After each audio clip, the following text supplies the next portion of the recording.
I am deeply aware of this great inheritance and of the duties and heavy responsibilities of sovereignty, which have now passed to me. The relationship between King Charles and Princess Anne is far from ordinary.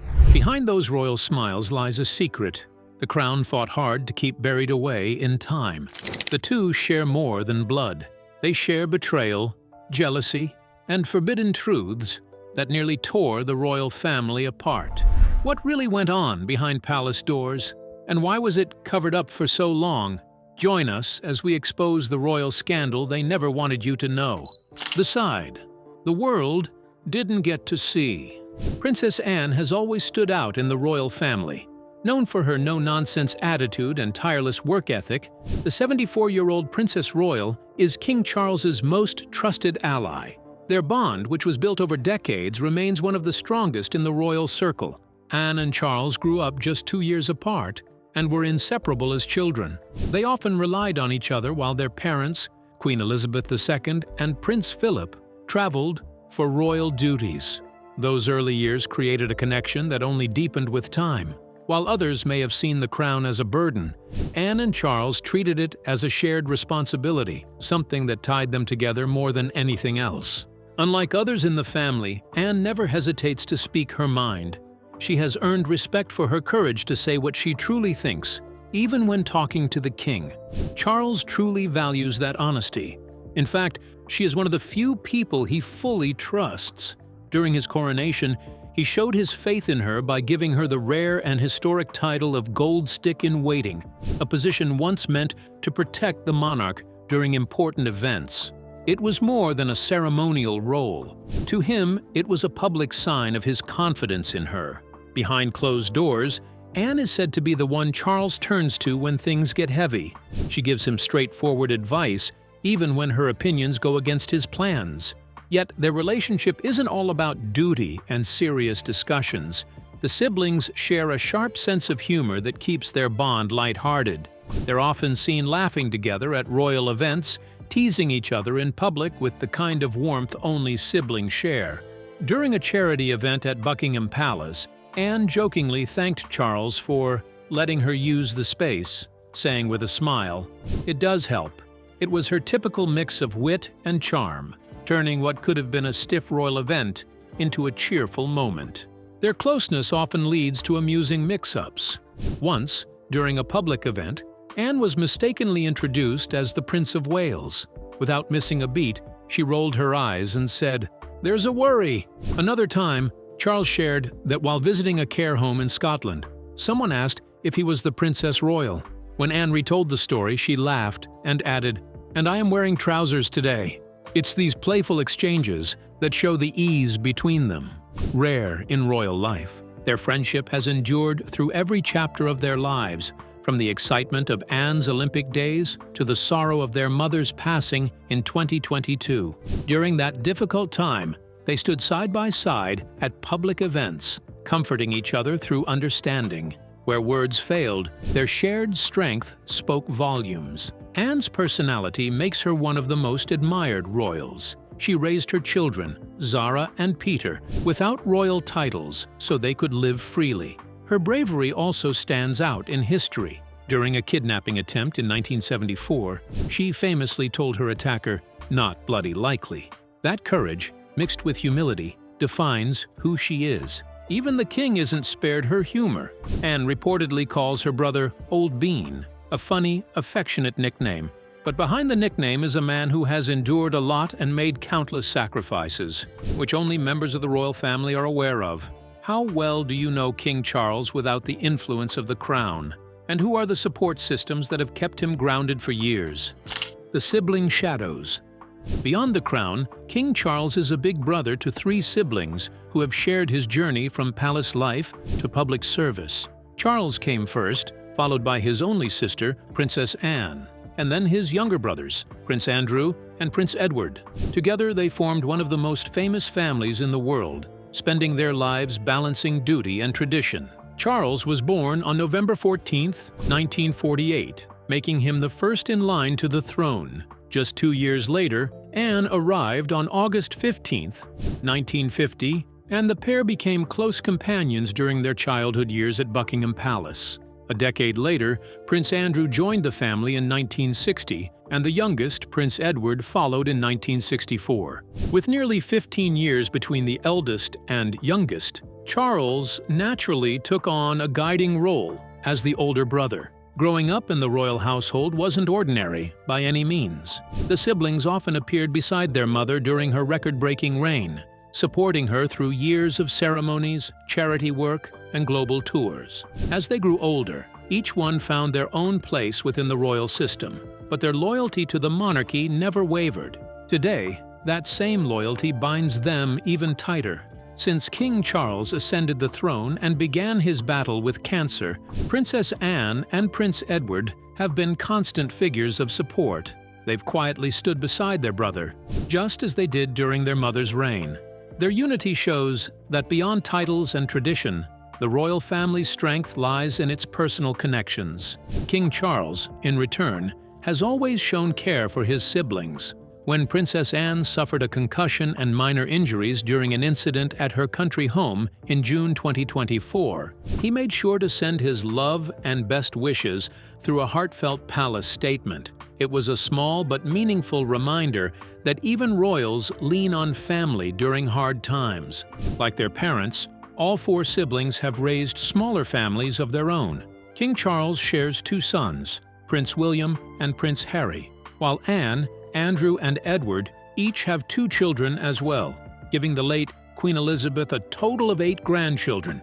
Anne was the first to marry, tying the knot with Olympic rider Mark Phillips in 1973. They later welcomed Peter and Zara, choosing not to give them royal titles so they could live more normal lives. Prince Andrew followed in 1986 when he married Sarah Ferguson, introduced to him by Princess Diana. The pair had 2 daughters, Princess Beatrice and Princess Eugenie, before parting ways in the 1990s. The youngest sibling, Prince Edward, married Sophie Rhys-Jones in 1999, and together they have Lady Louise and James, Earl of Wessex. In recent years, Princess Anne and Prince Edward have taken on vital roles as counselors of state, a title that allows them to represent the king if he's abroad or unwell. Normally, this role belongs to the monarch's spouse and the first 4 in the line of succession over the age of 21. But with Prince Harry and Prince Andrew no longer working royals, a 2022 law expanded the group so Anne and Edward could step in, a clear sign of the king's trust in them. Princess Anne remains one of the family's strongest pillars. In 2023 alone, she carried out 457 royal engagements, even more than the king. Since turning 18, she has stayed active in public life, meeting people across the world and supporting countless charities. Beyond royal duties, Anne is famous for her love of horses. Her late father once joked, Team in Rio is the places is probably more open. "If it doesn't fart or eat hay, she isn't interested." She proved that passion by competing in the 1976 Olympics in Montreal, becoming the first British royal to compete as an equestrian. It's obvious that King Charles respects his sister's opinion, but is it just mutual respect as individuals? And is their bond as unique as they claim it is? The odd yet unbreakable bond. The royal family might look perfectly polished on the outside, but beneath the crowns and ceremonies lies a world of surprising affection. King Charles III and Princess Anne share a relationship that's as fascinating as it is unconventional, full of teasing, competition, and a hint of sibling mischief that never truly faded. Charles and Anne grew up in a world unlike any other. Their childhood was steeped in royal duty and strict expectations, but that didn't stop their personalities from clashing. Anne was loud, confident, and bold, while Charles was quiet and sensitive. Their father, Prince Philip, often admired Anne's toughness and even joked that she was more like the son he wished he had. Biographers have said that this favoritism made young Charles feel small and insecure. He wanted his father's approval, but Philip seemed to prefer Anne's fearless attitude. It's no surprise, then, that Charles often found himself intimidated by his younger sister. Anne, never one to shy away from a challenge, seemed to enjoy her power over him. While Charles tiptoed through life, Anne charged ahead, on horseback and in spirit. One stable hand once remarked that even Anne's horses were afraid of her. Her confidence made her appear more like the natural leader in the family, which reportedly caused Charles to shrink back in frustration. There were also moments when Anne's strong will went too far. One story claims she once hit Charles with her riding crop after an argument. Their mother, Queen Elizabeth II, was said to have scolded both of them, exasperated by their bickering. But even these clashes didn't break their bond. They only shaped the fiery, yet loyal relationship the two would share later in life. Despite their childhood tension, Anne and Charles developed a teasing, humorous relationship as adults. But the siblings' relationship hasn't just been playful. It also has had moments of awkward complexity. Back in the 1970s, they found themselves tangled in one of the most unusual love stories in royal history. The drama began when Anne started seeing Andrew Parker Bowles, an army officer who was also being pursued by another woman, Camilla Shand, later known as Camilla Parker Bowles. When Andrew's attention drifted toward Anne, Camilla decided to turn her sights on Anne's older brother, Prince Charles. In a twist worthy of a soap opera, Camilla reportedly flirted with Charles partly to make Andrew jealous. The plan worked, but it created a romantic knot that took decades to untangle. Eventually, Andrew married Camilla, and Charles continued his relationship with her years later, long after both had married other people. Through it all, Anne moved on gracefully, seemingly unfazed by the tangled web of royal romance. Even with all these strange and dramatic moments, Charles and Anne's connection has endured. They've grown from rival siblings into loyal allies. Today they stand side by side at royal events, their bond stronger than ever. The years have softened their differences, and their shared experiences have tied them together in a way few could understand. Charles might be king, but when it comes to keeping him grounded, no one does it better than Anne. She's the only one who can tease him without fear, challenge his ideas without apology, and still make him laugh at himself. Their relationship might be full of quirks, but it's also full of history, respect, and genuine affection. But things are not always smooth, and they've had their fair share of misunderstandings. What event seemed like a point of no return for them? Not smooth sailing. Family arguments happen constantly, but Princess Anne once took it to another level when she reportedly used her nephew's christening to get back at her brother. When Prince Harry was christened in 1984, Anne refused to attend and instead went rabbit hunting with her husband, Mark Phillips. According to Robert Lacey's Battle of Brothers, Lacey wrote that Charles had wanted to choose Anne but was stopped by Princess Diana. When asked by an Australian TV station why she skipped the event, Anne gave a confusing explanation, saying she had already made plans to go hunting. "I was only given the choice of one day," she said. It was one of those rare times we planned far ahead, which is unusual for us. Many found her excuse unconvincing. Anne and Charles were also rumored to share a strong dislike for Princess Diana. According to royal biographer Ingrid Seward, Anne showed no interest in Diana initially, and often looked down on her, calling her a silly girl. She even nicknamed her the Dope, and felt Diana didn't work hard enough, accusing her of loving attention and only appearing when cameras were around. Anne reportedly grew jealous that Diana's dresses and smiles got more headlines than her royal duties. King Charles shared similar feelings. He also became jealous of the attention his wife received wherever they went. Diana once told the BBC that while touring Australia, all she could hear was people cheering for her, which made Charles feel overshadowed and unhappy. Instead of feeling proud of her popularity, he grew resentful, showing how fame slowly drove a wedge between them. Despite their alleged common emotions towards Princess Diana, King Charles and the Princess Royal also have a strained working relationship. Did the public ever pick up a whiff of rivalry? Sibling rivalry in the royal family. For most families, working together can be tricky, but when your family happens to rule a nation, things can get even more complicated. Princess Anne reportedly found it difficult to work alongside King Charles. Their sibling bond has always been a mix of duty and deep respect, one that has faced its share of tense moments through the years. According to the Channel 4 documentary The Real Princess Anne, Anne once struggled to live in her brother's shadow. While Charles was being prepared to one day wear the crown, Anne often found herself pushed to the sidelines.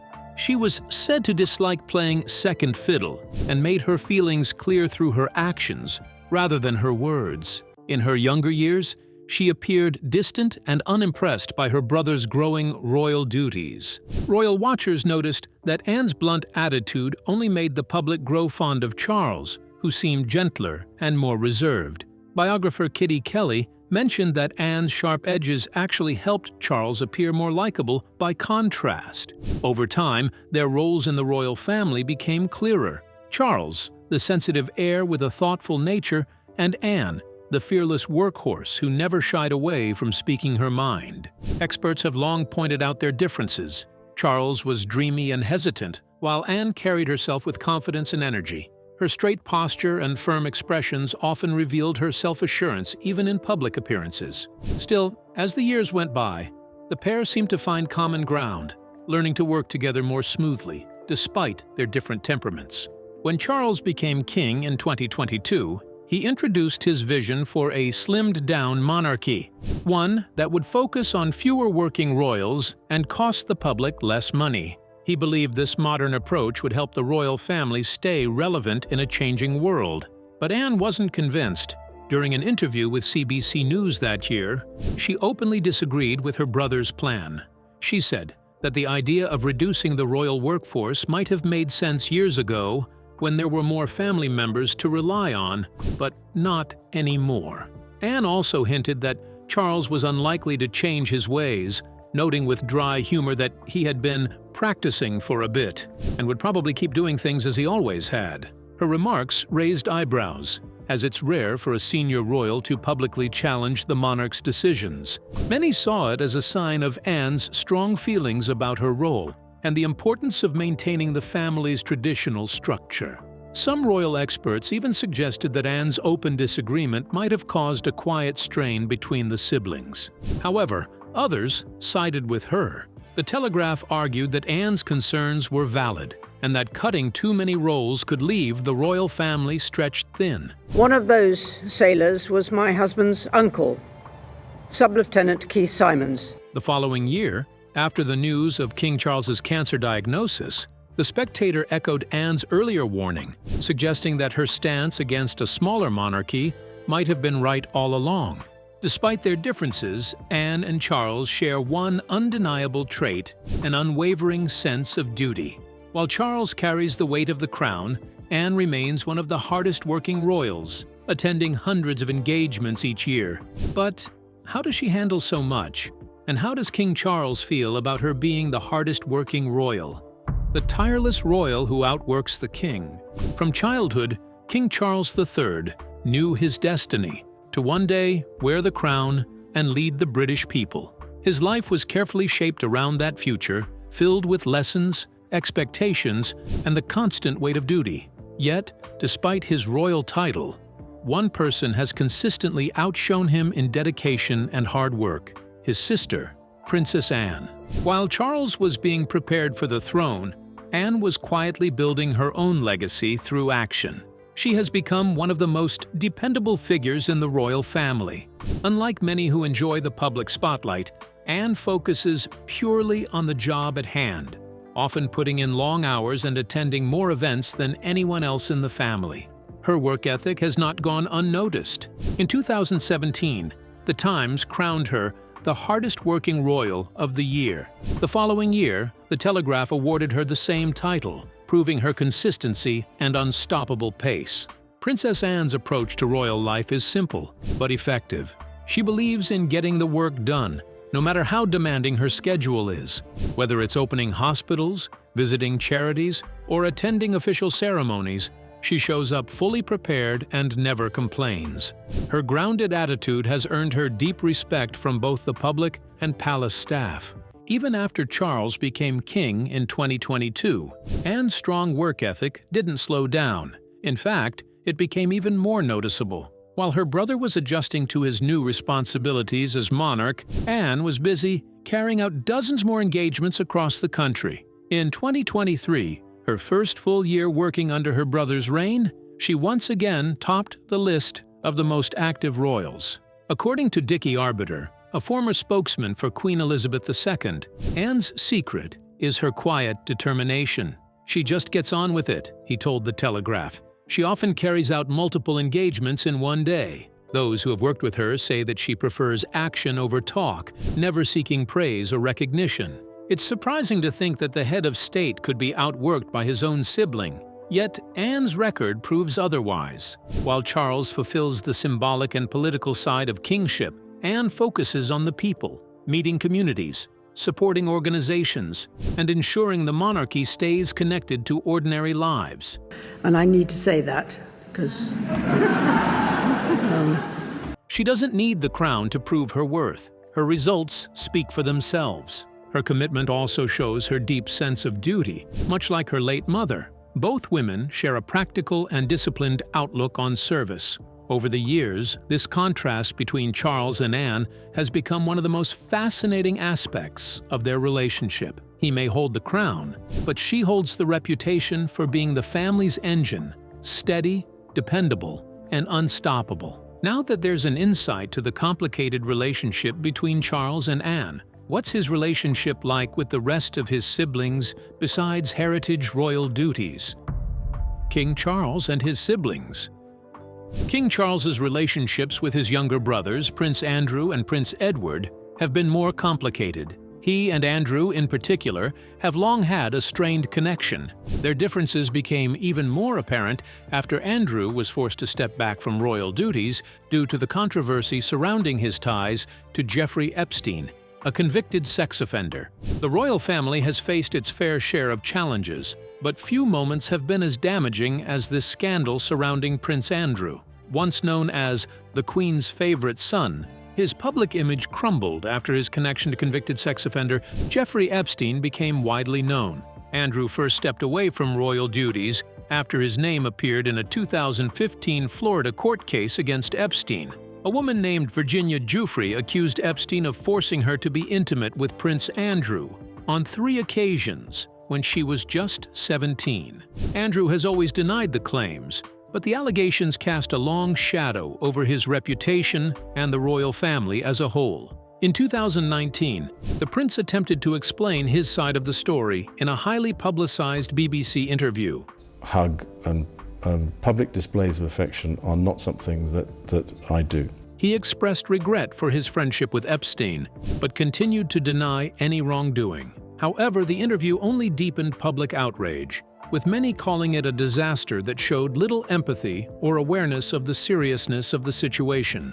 Within days, Andrew announced he would step back from his public roles for the foreseeable future. The situation escalated again in August 2021, when Giuffre filed a misconduct lawsuit against him in the United States. By January 2022, the royal family made a major decision.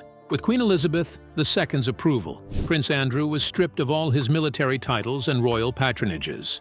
This meant he could no longer use His Royal Highness in any official capacity or represent the crown in public. In February 2022, Andrew and Giuffre reached an out-of-court settlement for an undisclosed amount. In a joint statement, Andrew expressed regret over his association with Epstein and praised Giuffre's courage, pledging to support efforts against trafficking. Despite this resolution, public trust in the prince never fully recovered. We keep up a firm pace because there's so much to do, there are so many opportunities. In early 2024, more court documents related to Epstein were unsealed, and Prince Andrew's name resurfaced once again. Though the revelations reignited public debate, British police stated they had no plans to reopen any investigation involving him. Still, for many, the damage to his image and to the monarchy's reputation had already been done. While Andrew's royal career ended in disgrace, his youngest brother, Prince Edward, quietly followed a very different path. Edward initially tried to continue the family's military tradition, joining the Royal Marines in 1986. But after just 4 months of training, he realized military life wasn't for him. Over Christmas break that year, he decided not to return, and his resignation was announced in early 1987. His decision made him the first among Queen Elizabeth's children not to pursue a military career. Both King Charles III and Prince Andrew had served in the Royal Navy like their father, Prince Philip, who at the time held the title of Honorary Captain General of the Marines. Edward's choice was seen as unconventional, but it showed his desire to carve out his own identity rather than follow a set path. After leaving the Marines, Edward turned his attention to the entertainment industry. He briefly worked for composer Andrew Lloyd Webber before launching his own television company.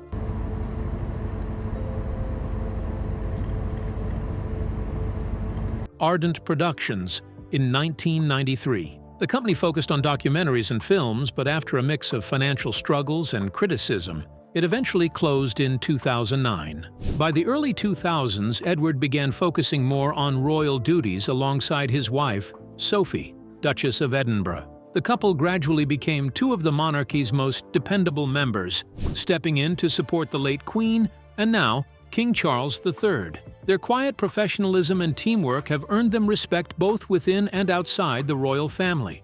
Unlike Andrew, Edward has remained a working royal and largely avoided controversy. Still, the two brothers did not grow up very close. Charles and Edward are 15 years apart in age, which naturally created some distance. While Charles was already a teenager preparing for royal responsibilities, Edward was still a child, more connected to a different generation of the family. Yet, over time, their bond has strengthened through shared duties and mutual respect. In 2023, Charles formally recognized Edward's steady service by granting him the title of Duke of Edinburgh, a role previously held by their late father, Prince Philip. The gesture showed the king's appreciation and trust in his younger brother's loyalty to the royal family's values and commitments. A year earlier, in October 2022, Charles had also made an important decision that included both Anne and Edward. He appointed them as counselors of state,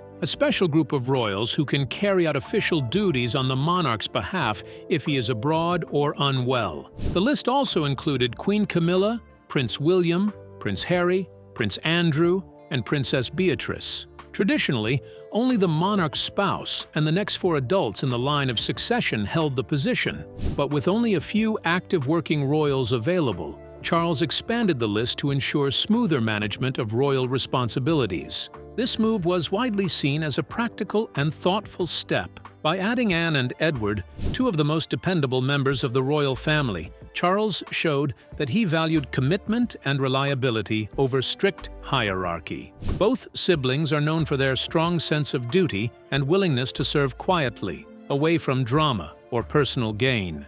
Together, Charles, Anne, and Edward now represent the more stable side of the monarchy. While family dynamics have never been simple within the royal household, the king's decisions highlight an effort to keep the institution steady during changing times. Though his relationship with Andrew remains distant and his bond with Edward more reserved, they all understand the part that has been bestowed on them to play. Now, let's uncover a deeply emotional moment for the family that the world rarely gets to see.